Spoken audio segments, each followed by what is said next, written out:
voy a ceder a la palabra a nuestras y nuestros panelistas para que nos puedan dar su punto de vista sobre cómo vemos reflejadas las dimensiones de género en el fenómeno de la corrupción y cuáles son algunos de los desafíos que identifican para entender estas dimensiones. Nuestra primera panelista en intervenir será Aimee Figueroa Neri. Adelante, por favor. Buenos días a todas y todos. Muchas gracias. Voy a poner un material que preparé. Agradezco primeramente a Aran Mayola por la invitación y, por supuesto, a todo UNODC porque me invitaron a este panel que me parece sumamente importante.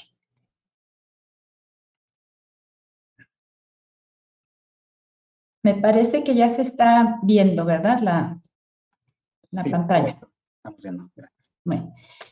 Yo quisiera partir, tras la excelente introducción, muy resumida que nos hizo Aran, pero muy comprensiva, del problema que tenemos que tratar para poderles comentar en los 8 minutos que creo que me dieron, y tú me dirás cuando me exceda, Aran, para ser respetuosa del tiempo, sobre 2 grandes objetivos del desarrollo sostenible que dan pie para entender la relación de género con corrupción. Tenemos el objetivo número 5, que es igualdad de género, y por supuesto el que nos es quizá más conocidos a todos los que trabajamos en las instituciones dedicadas mayoritariamente a controlar la corrupción, el 16, que es paz, justicia e instituciones sólidas.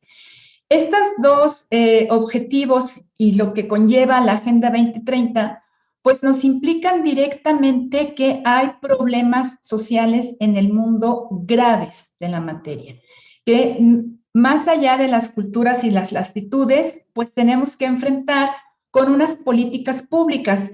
Y aquí también tenemos que partir de esta idea de un Estado de derecho cuya antítesis pues es la corrupción, justamente. Entonces, para poder abordar estos temas, estas aspiraciones de valores que tenemos como la igualdad, la equidad e ir cerrando las brechas en ese sentido, es como debemos entender los puntos de intersección entre género y corrupción. Yo voy a mencionar aquí algunas dimensiones, si bien no en donde trabajo, nos hacen más evidente la vulnerabilidad que tienen las mujeres y otros grupos, por supuesto, de población, pero bajo la perspectiva de género, que todo el mundo sabemos que es una metodología que tenemos que aplicar, ¿cómo se nos hace más evidente? Bueno, pues tenemos una dimensión política, donde hay ciertos estudios y ya ciertos avances en cómo ir dándole un trato diferenciado a las actitudes y los comportamientos que debemos de tener como gobierno, los actos, para que las mujeres accedan a cargos públicos de alta dirección. Y van a decir, y bueno, aquí qué tiene que ver quizá la corrupción, pues más específicamente el tema de la financiación de las campañas públicas. Entonces, así es como tenemos que ir abordando estas situaciones. También, pues, el abuso del poder. En la dimensión política, las mujeres se ven más vulneradas, ya con esta discriminación que hay o esta desigualdad de origen, por parte de las personas que tienen unas jerarquías y pueden abusar de ese poder simplemente por su condición de ser mujeres. Nos mencionaba Aran en la introducción, pues, los favores sexuales, la sextorsión, que es un término que ahora se está utilizando. Quizá lo voy a abordar más adelante, pero aquí hay retos metodológicos muy importantes que tienen que ver con el concepto mismo de la corrupción, para poderlos engarzar con los problemas de género y la perspectiva que tenemos que utilizar. También tenemos una dimensión económica que tiene que ver con problemas ya detectados como la feminización de la pobreza, el que haya unas remuneraciones inferiores para los grupos de mujeres, el que haya un trabajo invisible, el doméstico, la doble jornada y la informalidad laboral. Lo de la informalidad laboral se hizo muy patente en la crisis que tenemos desde la COVID-19. Lo dice la ONU, no lo digo yo, ahí están los datos, ¿no? Justamente en la página de los Objetivos del Desarrollo Sostenible, cómo por ser las mujeres una fuerza laboral invisible o que están en la informalidad y que tuvieron que volver a la casa, todos volvemos a la casa, todos nos encerramos, pero fue más duro el golpe económico para las mujeres y un aumento de otras cuestiones como puede ser ya la dimensión social, la violencia doméstica, ¿no? Pasándome a esta dimensión social, pues la discriminación histórica que ha habido de género también nos hace ver que la violencia tiene que ser vista como una forma conexa a los temas de corrupción si queremos controlar esto con la perspectiva de género y particularmente la doble victimización. ¿Qué es esto? Cuando la mujer sufre un acto violento y acude a las instituciones a pedir justicia o a reclamar ciertos actos, puede que las instituciones públicas, vi un estudio de UNODC sobre los temas judiciales al respecto, sufra una discriminación o no se le crea, se merme su credibilidad simplemente por ser mujer y por los estereotipos que se han ido fijando a lo largo de la historia y la sociedad por materia de género. ¿Cómo tenemos que abordar esto para responder estas preguntas de los desafíos que estamos enfrentando? Las políticas públicas están encaminadas bajo esta perspectiva de objetivos de desarrollo sostenible para disminuir las brechas que hay entre las personas. Es decir, para disminuir las brechas de igualdad, las brechas de educación, todos estos tipos de brechas. Entonces hay políticas económicas, hay políticas sociales y hay otras, pero estas dos me parecen muy importantes. La perspectiva para poderla realmente aplicar, pues tiene que ser transversal. Y esta área que tienen aquí como empalmada con la agenda anticorrupción y donde dice, pues, análisis específicos, eso es lo que necesitamos tener para poder ir trabajando en un cambio. La teoría del cambio que ahora tenemos que utilizar como un método, una dimensión de análisis también en las políticas públicas es muy importante porque no se trata solo de paliar los males que ya tenemos, se trata de que cambiemos. Y ese cambio, pues, tiene que ser sostenible. Bueno, perdón, como les comentaba ya en el último... Le queda un minuto. Sí, gracias. ¿Qué me queda? Pues los desafíos metodológicos. Pues tenemos la ampliación del concepto de corrupción que pase más allá del tema económico, sino que hay un impacto por ser vulnerables en ciertos grupos, la interdisciplinaridad de los análisis y el que tengamos datos diferenciados porque no los tenemos. Hay que irlos generando, hay que irlos desagregando. Y bueno, que incorporemos esta perspectiva de género bajo este entendimiento y en cada una de las etapas de las políticas públicas, en nuestro caso, de las políticas anticorrupción. No basta con diseñarlo, con decirlo, con ponerlo en una norma. Hay que hacerlo, es decir, hay que implementarlo, hay que darle seguimiento, hay que evaluarlo con estos datos diferenciados y con estas mediciones, y aquí viene lo de la interdisciplinariedad, y hay que mejorarlo. Finalmente, pues, la apropiación individual y colectiva para evitar la resistencia a este cambio importante que tenemos que dar. Hasta aquí dejaría mi presentación por el momento y mis comentarios. Muchas gracias y un honor estar con los compañeros panelistas. Muchas gracias, Aimee, quien nos comentó sobre la importancia de considerar estas dimensiones políticas, incluyendo temas de financiación en campañas públicas, abuso de poder, temas de dimensión económica, incluyendo temas de feminización de la pobreza, la doble jornada que enfrentan las mujeres, y muy importante en el contexto actual, el tema de la informalidad laboral.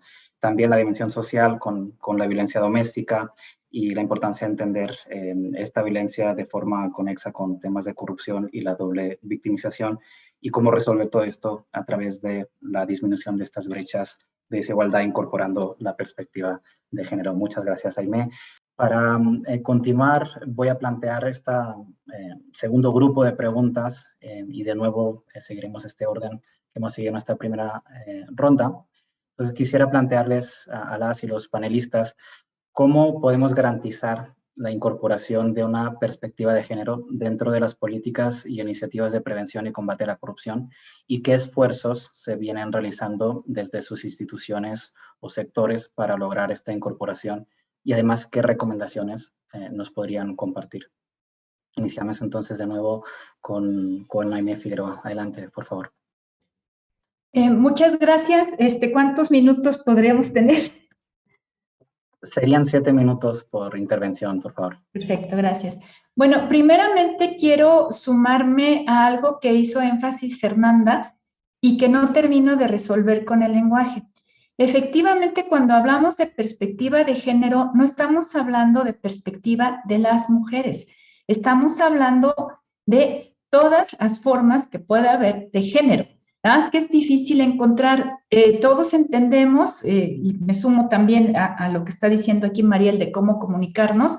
Aquí, como hemos trabajado más estos temas en este panel, entendemos la diferenciación entre sexo y género, ¿verdad? No podemos seguir con estas clasificaciones binarias por los desafíos metodológicos que yo les comentaba, lo de los datos, simplemente por empezar a tener datos para cada uno de estos grupos vulnerables y con esta perspectiva de género. Solamente lo quería aclarar de que algunos términos que vienen en la doctrina, en la legislación, en los estudios internacionales, sí se refieren a mujeres, pero tenemos que ampliarnos nosotros mentalmente a expandir y romper ya con esta clasificación binaria, definitivamente. Ese es un primer reto. Y para contestar a las preguntas, Aran, que nos haces, me sumaría en algunos de los comentarios que ya han hecho a los esfuerzos que se nos están pidiendo. Voy a continuar nada más con presentando una sola laminita más, donde me había quedado,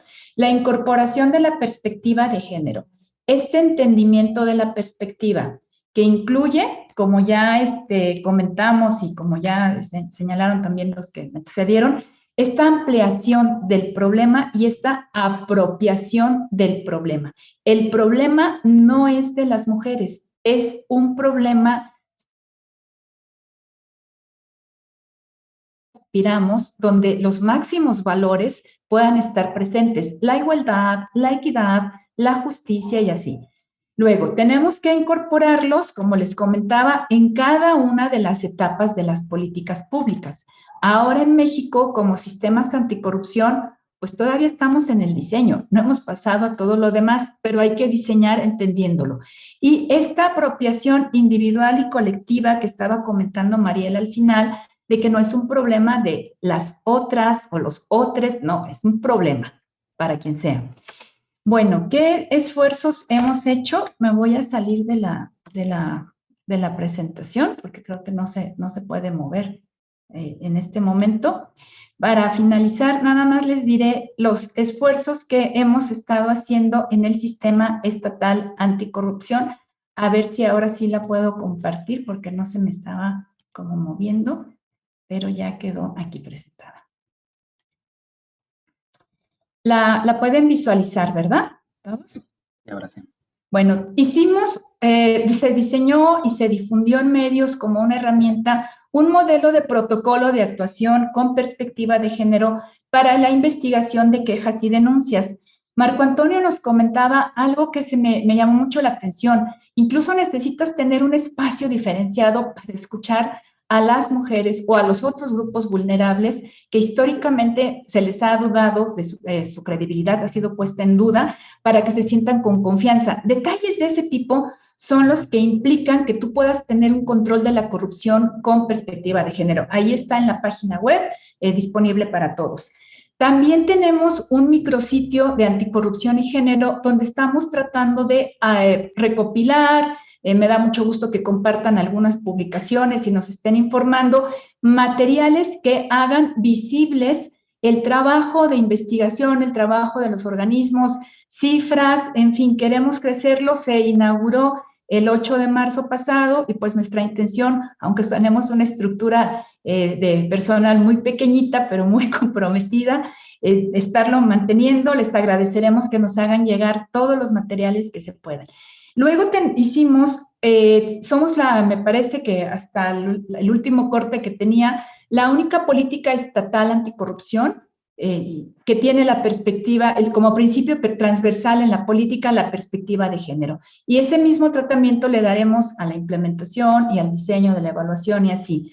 Y por último, un esfuerzo institucional que ya hizo esta Secretaría Ejecutiva, pero lo hicieron muchos entes de Jalisco, es la creación de la unidad de género, porque hay una disposición gubernamental en Jalisco y nos llegan recordatorios invitándonos a que tengamos esta unidad. Hay una Secretaría de Igualdad Sustantiva, donde nos vamos monitoreando y viendo qué esfuerzos como instituciones públicas estamos haciendo para entender el problema desde adentro, poderlo comunicar hacia afuera y en el caso, como nos han estado señalando, de las agendas anticorrupción, pues poder aspirar a que haya un impacto real diferenciado bajo esta perspectiva. Hasta aquí dejaría, muchas gracias.